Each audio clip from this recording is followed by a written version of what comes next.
UT derslerinin ikinci kuruna hoş geldiniz. Birinci kuru takip edenler eminim heyecanla bu ikinci kuruda beklemişlerdir diye düşünüyorum. Doğa, sen ne dersin? Ben de aynı fikirdeyim. Güzel. Şimdi ikinci kurda transpozisyon olgusunu ele alacağız. Birinci kur mutlaka izlenmeli. Birinci kuru izledikten sonra bu ikinci kuru da izlerseniz bu akıcılığı sağlamış olacaksınız. Birinci kurda hatırlatalım ufaktan. Birinci ve ikinci pozisyonları konuştuk. Aslında en başından temel bilgiler verdik. Udun yapısı ile ilgili, akort meselesi ile ilgili, mızrap tutma ile ilgili, udun klavyesindeki ses bölgeleri ile ilgili böyle bilgiler verdik. Onun üzerine de 11 tane temel yapı, temel makam, temel renk üzerinden örnek eserlerde çalarak ve o dizileri göstererek böyle bir eğitim yapmıştık. Şimdi bu eğitimin ikinci kuru. Bu ikinci kurumuz transpozisyon konusunu ele alacağımız bir kur olacak. Böylelikle yine 11 tane temel makam üzerinden ve aynı eserler üzerinden örnekleyerek transpozisyon olgusunu ele alacağız ve sizi bu olguyla tanıştıracağız. Hiç korkmayın. Beraberce çok sühuletle birbirimizi yormadan bu işi yapacağız yani. Şimdi o anlamda temel bilgileri bu bakımdan yine verelim transpozisyonla ilgili. Şimdi bu transpozisyon olgusuna girerken bu birinci kurdaki ilk programdan da takip edeceğiniz üzere böyle klavye üzerinden biz perdeleri göstermiştik. Hatırlıyor musun Doğa? Evet hocam. Onu bir la teli üzerinden mesela bir hatırlayalım mı? Birinci pozisyon. Tamam. Ne demiştik?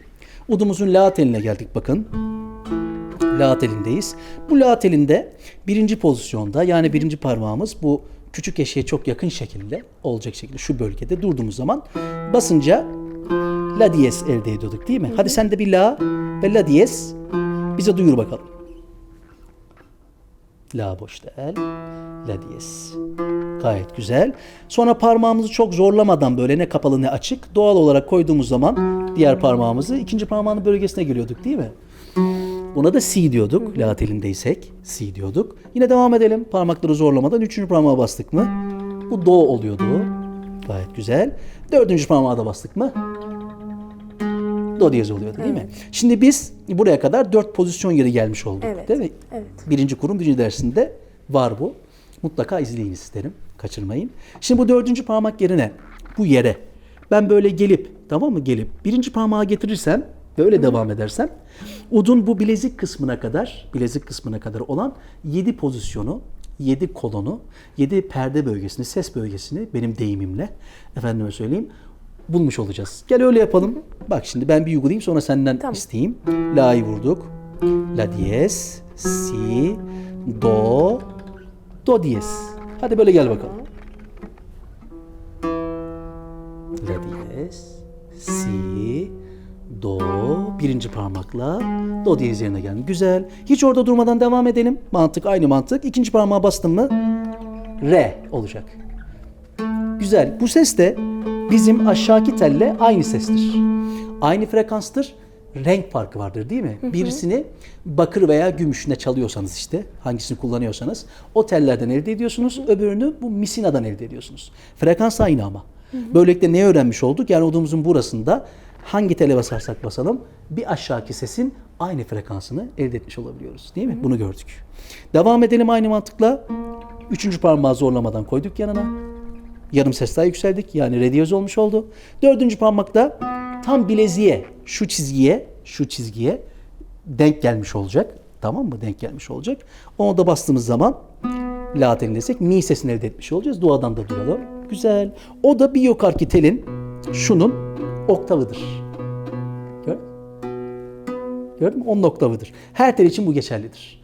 Bakın boş tel, birinci bölge, ikinci bölge, üçüncü bölge, dördüncü bölge, beşinci bölge, altıncı bölge, yedinci bölge. Gördünüz mü? 7 bölge geldik. Bu kadar basit. Hiç zor değil.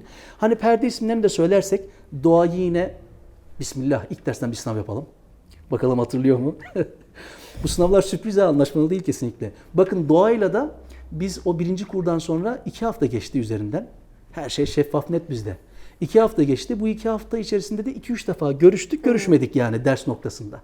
Online. Evet. Zoom üzerinden yapmaya çalıştık. Efendime söyleyeyim o kadar yani. Şimdi Doğa, bu la Türk müziğinde ismi, perde ismi Dügah'tı, hatırlıyor musun? Evet, Dügah perdesiydi. Dügah. Bir vur bakalım. Neymiş ismi? Dügah. Tamam. Yine gel birinci pozisyonda. Heh. Şimdi la diyezini vur bakalım. Neydi Türk müziğindeki ismi? K ile başlıyor. Kastamonu'nun K'si. Sonra Ü harfi geliyor. Kü. Evet. Kürdi. Evet. Kürdi perdesidir o. Tamam. İkinci parmağını, orta parmağını bas bakalım, ikinci parmağını. Heh. Segah perdesi. Çok güzel. Kopya var ama nasıl? Üçüncü parmağa bas bakalım. Güzel. Bu ne diyelim? Ç harfi. Çargah. Gayet güzel. Çargah perdesi bölgesi. Dördüncü parmağına bas bakalım. Bu da Hicaz olsun. Ama ne yapacaktın şimdi? O dördüncü parmağın Evet, yerine birinci kaydırdım. parmağı getir bakalım. Heh. Güzel. İkinci parmağına bas bakalım. Bu nedir? İlk harfini arabilir miyim? Son harfini söyleyeyim mi bu sefer? Olur. Son harfi A. Sabah. Neva. Ne var? Heh, Neva. Üçüncü parmağına bas bakalım. Heh, re diyeze tekabül eden, re diyez oluyor şimdi notu olarak da. Bu da Hatay'ın H'siyle başlıyordu. Hicaz. Hisar. Hisar. Heh, Hisar. Hicaz hangisiydi? O birinci parmağın duruyor ya orada. Evet. O birinci parmağının bastığı yer Hicaz. Şu parmakla bastığı ya do diyez. Do Bu diyez. Hicaz. Hicaz. Yanındaki hemen Neva. Neva. Olmuş oldu. Üçüncü parmak hemen yanında re diyez. Bu Hisar. Hisar. Hadi son perdeyi dördüncü parmağa bas bakalım. Bu da çok güzel bir, çok kullandığımız bir kavramdı hani. Hüseyin'i. Bitti. Hüseyini perdesi bölgesi. Anlaştık mı? Bunu bulmaca gibi biz görsellerde paylaşıyoruz ya kıymetli izleyiciler. Bütün tellerde böyle bulmaca çözermiş gibi kendiniz böyle uğraşabilirsiniz. Mantık aynı çünkü. Her telde bunu yaparsanız bizim verdiğimiz görseli de böyle durdurun orada. O görselden bakarak böyle paylaşıyoruz çünkü görsellerimizi. Böyle bulmaca gibi böyle oynayın yani. Zevkli bir şeydir. Tamam. Buraya kadar anlaşıldı mı? Anlaşıldı. Güzel. Şimdi bunu da gördükten sonra gel biz rast üzerinden şu transpozisyon alemine bir dalalım. Tamam. Şimdi rastın karar sesi neydi hatırlıyor musun? İlk kurumuzdan soldu değil mi? Bir sol bas bakalım. Aferin. Şimdi aşağıki tel la değil mi? Evet, Vurursan. Bir vur bakalım. Güzel. Birinci parmağını basarsan o tele si. İkinci parmağını basarsan do. Aşağıki boş tel re. Hadi geri dön bir de. Güzel. Si, la, sol. Rast beşlisi çaldık. Birinci kurumuzu takip edenler, hatta makam programımızı takip edenler bunlar artık çok aşinalar bence. Çok aşinalar. Rast beşlisi çaldık. Peki şimdi aslında Doğa şunu fark etmemiz lazım. İzleyiciler şunu fark edelim. Şimdi Doğa'ya ben ne dedim? Hadi Doğa sol vurmak için ikinci parmağını bas. Hadi Doğa la neydi aşağıki boş tel değil miydi diyorum değil mi? Aslında düşüncemiz bu şekilde bir yol buluyor kendine. Bir anlamda. Tamamıyla demiyorum ama bir anlamda böyle. Ben bundan faydalanmanızı isteyeceğim. Hiç gocunmam ben. Ne basitse pragmatikse onu öğretin. Ben pragmatik bir adamım biraz. Teorisyenler bana bazen kızarlar. Teori ağırlıklılar. Ama ben pratik ağırlıklı bir adamım. Teoriyi o pratiğe uydurmaya çalışırım. Tamam mı? Kimse kusura bakmasın. Şimdi ne diyor Doğa aslında fikrinde? Diyor ki veya siz diyorsunuz ki aslında düşünceniz ya benim orta parmağım sol. Ya ben rast çaldığım zaman orta parmağa basıyorsam bir tele mesela mi teline sol. Demek ki boş tele vurduğum zaman la. Görüyor musunuz bak? Bundan faydalanacağız. Bu anlamda bir rast dizisi çıkalım, ben de parmakları söyleyeyim mi? Tamam. Hadi sol ikinci parmak bas bakalım. Boş tel la. O telde birinci parmak si.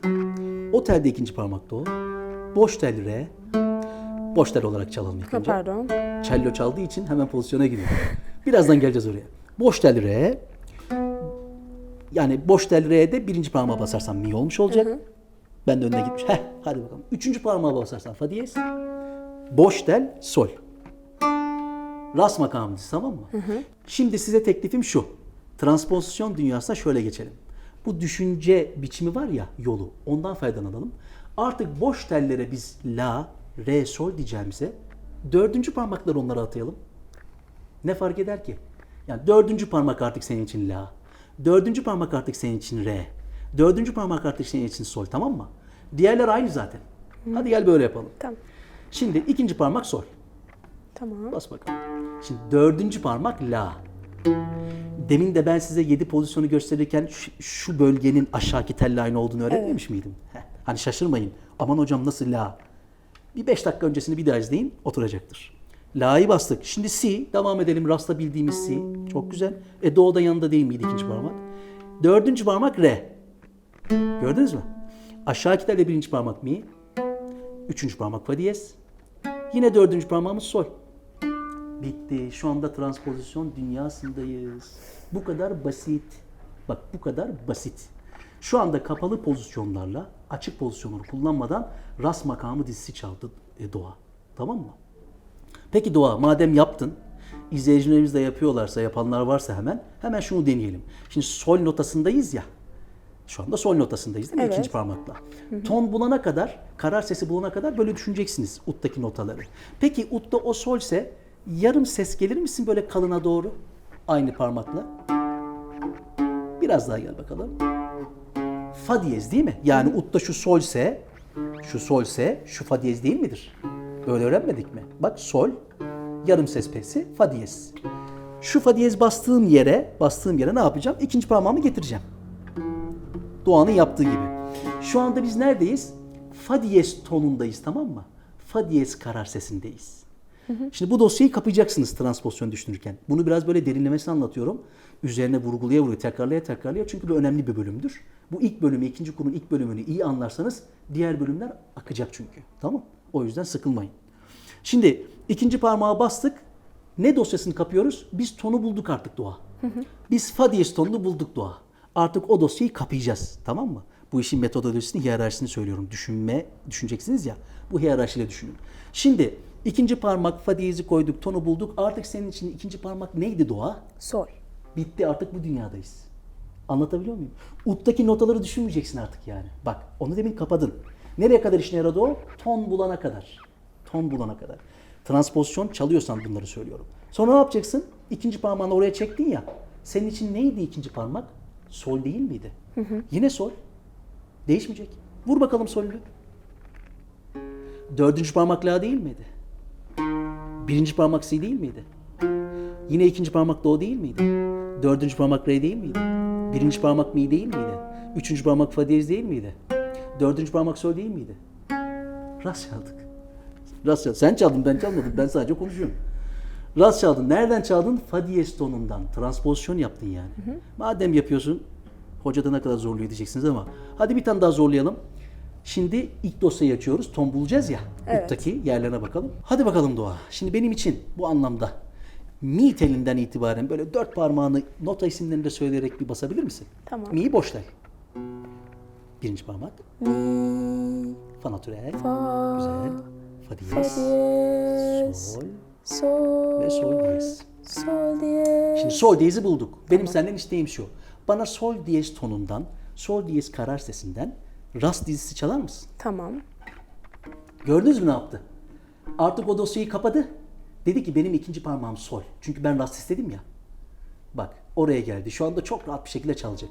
Hadi bakalım. Bu sefer ben de sen vur, ben yine söyleyeyim nota Tamam. ismini. Sol, ikinci parmak. Dördüncü parmak la. Birinci parmak si. İkinci parmak do. Dördüncü parmak re. Birinci parmak mi. Üçüncü parmak fa diyez. Dördüncü parmak sol. Bak şu anda Doğa sol diyezden rast çaldı. Kaç tane farklı yerden çalıyorum sana bak. Evet. Bunu eser olarak çaldığınızı düşünün. Aynı şey. Ne demiştim size? Türk müziğinde çünkü siz rast eserini halihazırdaki sistemde, repertuar aktarımında her zaman solden yazılıyor olarak göreceksiniz Doğa. Evet. Batı müziğinde bu iş değişik. Onlar başka yollar bulmuşlar, bulsunlar. Ben Türk müzisyeni ağırlıklıyım. O yüzden pragmatiyim dediğim gibi. Çözüme bakarım. Benim önüme gelen her rast eser solden yazılır. Evet, yani rast makamı her zaman Türk müziğinde sol notası üzerinden yazılır. O yüzden ben neye bakarım? Pratik olarak bunu ayrı tonlardan çalıp çalamayacağıma bakarım bir Türk müzisyeni olarak. Ve öğrencilerime de bunun çıkış yollarını öğretirim. Benim de yani heyecanlandığım, işte sevinç duyduğum yer burası. Öğrencim bunu aşabiliyorsa, yapıyorsa ne âlâ bana. Bu anlamda gel şimdi, madem diziyi de çıktık, senle biz gün nihal eserini kısım kısım bir çalalım. Tamam. Olur mu? En son sol diyezde değil miydik? Gel bakalım sol diyeze tekrar. Mi telinde. Aferin. İkinci parmağını koydun. Şimdi sol si la çalacaksın. Gün nihal eserinin girişi. Güzel. Re, mi, fa, sol. Güzel. Şimdi sol, si, la, si, do, si. Devam edelim yani. Hadi biraz daha devam edelim. Do, mi, re. Aferin. La, si, do, si. Sol, si, la. Re, mi, fa, sol. Bitti. Bu kadar. Tamam. Tamam. Bu. Hadi bir yerden daha böyle çaldırayım. Aynı tel üzerinden fa diyeze gel bakalım. Mi telinde fa diyez notası. Ne yapacaktın bulmak için kolay? Gel birinci pozisyona böyle. Gel birinci pozisyona. Boş tel mi. Birinci parmak fa natürel. İkinci parmak fa diyez. Bak buldun yerini. İstediğim yer fa diyez. Evet. Fa diyezden de yine sol si la. Çalar mısın Gülnihal bize? Hı. Devam edelim. Sol si la si do si. La, si, do, si. Devam ediyoruz. Do, mi, re. La, si, do, si. Aferin. Sol, si, la bitiyor. Re, mi, fa, sol. La değil mi orada karışıyor bazen ama Evet, güzel ona olsun. 2 Olur. basmaya Aynen. çalışıyorum. Şimdi nereden çaldık? Fa diyezden. Az önce sol diyezden çalmıştık aynı eseri. Şimdi fa diyezden çaldık. Peki Doğa kaç haftadır ut çalışıyor? Yani utla tanışıklığın nedir? 2 hafta. 2 hafta. 2 haftadır ut çalıyor ve kendisi şu anda sol diyezden Gülnihal çalıyor. Doğa fa diyezden çalıyorum, fa diyezden çalıyor. Bize mi bir gariplik var acaba? Biz mi? Hocam, Yoksa başkaları mı bir estağfurullah. garip? Anlayamadım bu işi yani. Belki cello'dandı. Peki şimdi Rast konusunu son şeyle bitiriyoruz ve bu bölümümüz ikinci kurun birinci bölümü böylelikle bitmiş olacak. Şimdi Doğa yani ikinci parmağı sol diyerek çaldığımız zaman her yerden çalabiliyoruz. Bunda Evet. sorun yok opsiyonumuzda. Ama en köşeye geldiğimiz zaman değil mi birinci pozisyon? Artık orta parmağımızı yani bu çalgının yapısından ötürü böyle basamayız değil mi? Evet. Hoş olmaz. Burada biz zorunlu olarak arkadaşlar fa notasını basmak için ne yapacağız? Birinci parmağı basacağız. Evet. Orada bir tane daha opsiyon doğacak tamam mı? Bu opsiyonda artık biz mecburen birinci parmağı sol diyeceğiz. Çünkü en başka yer yok ki. Değil mi? Buradan çalacaksak. Ne yapacağız o zaman? Bakın sol birinci parmak. Yine la birinci parmak yapacağız. Si üçüncü parmak. Do dördüncü parmak. Re birinci parmak. Alın size rast beşlisi. Geri dönelim. Re, do, si, la, sol. Bu solü re, do, si, la, sol. Buradan da alabilirdiniz. Tamam mı? Buradan da alabilirsiniz. Evet, fa notasından, fa tonundan şimdi bir rast çalacağız. Tonumuzu bulduk, orayı bir kapattık. Ne dedik? Birinci parmak sol. Gelin, şimdi Gülnihal'i çalalım. Sol, si, la, sendeyiz. Si, la, güzel. Re burada bak şimdi. Re, mi, fa, sol. Re, mi, fa, sol. Çok güzel. Buradan da sol alabilirdin değil mi? Yani Evet. re, mi, fa, sol de yapabiliriz. Olabilirdi. Devam ediyoruz. Sol, si, la. Güzel. La, si, do, si geldi şimdi. La, si, do, si. Nakarat. Do, mi. Mi üçüncü parmak olacak. Do, mi, re. Güzel. La bir. La, si, do, si. Sol, si, la. Eser bitiyor. Re, mi, fa, sol. İşte budur. Tamam. Şimdi metodumuz ne biliyor musunuz? Mi teli üzerinden birinci parmak, ikinci parmak, üçüncü parmak ve dördüncü parmakta bu temel makam, 11 tane temel makamın hepsini böyle çalacağız. Bu 4 parmakta çalmanız demek her yerde çalabilmeniz demek. Bütün opsiyonlar mevcut olacak çünkü. Evet. Metodumuz da bu. İşte bugün temel bilgilerden sonra, transpozisyonla ilgili temel bilgilerden sonra rast makamını ilk olarak masaya yatırdık. Tamam mı? Buradan çaldık. Buna sol dedik, bir opsiyon oluşturduk. Sonra buradan ve buradan çalarken de ikinci parmakla oluşturduğumuz opsiyonu kullandık. Bu iki opsiyonu kullanarak bütün perde bölgelerinden rastı çalabilirsiniz dedik. Peki. İkinci derste görüşmek üzere.